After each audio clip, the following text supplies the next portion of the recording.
A ke menduar ndonjëherë se një ishull kaq i vogël pranë Kinës është gati i pamundshëm u pushtu? Në hartë, Tajvani duket shumë afër.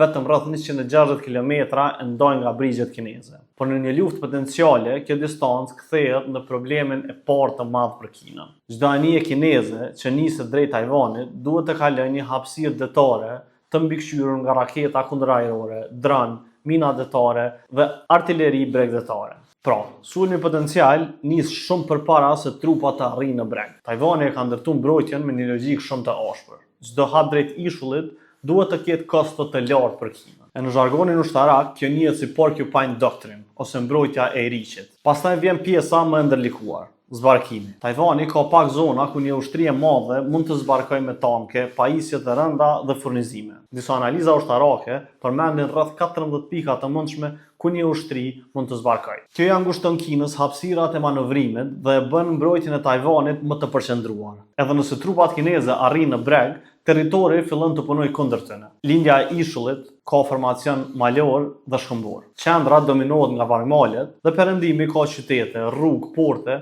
por hapësirat janë shumë të kufizuara dhe lëvizja e mjeteve të rënda bëhet gati e pamundur. Në këtë fazë, madhësia e ushtrisë kineze e humb peshën. Më e rëndësishme bëhet aftësia për të sjellë furnizime, për ta mbajtur rrugën hapur dhe për të vazhduar sulmin pa u bllokuar. Këtë tregojnë edhe simulimet amerikane. Qendra amerikane CSIS, ose Center for Strategic and International Studies, ka zhvilluar rreth 24 war games, ose lojra lufte, për një pushtim të mundshëm kinez në Tajvan. Në shumicën e simulimeve, Kina arrin të zbarkojë me trupa, por nuk arrin të përfundojë misionin e marrjes totale të ishullit. Tajvani me mbështetjen e Amerikës dhe Japonisë arrin të ruajë autonominë, por me një çmim shumë të rëndë. Humbje të mëdha në njerëz, anije dhe avion, dhe dëme shumë të mëdha ekonomike. Por Tajvani ka edhe një shtresë të mbrojtjes. E këta janë qipat ose semiconductors. Ishulli prodhon rreth 90% të qipave më të avancuar në botë. Ta qipa përdoren në telefon, në kompjuter, në inteligjencë artificiale dhe në sisteme ushtarake. E kjo e bën sigurinë e Tajvanit interes strategjik për Amerikën, Japoninë, Evropën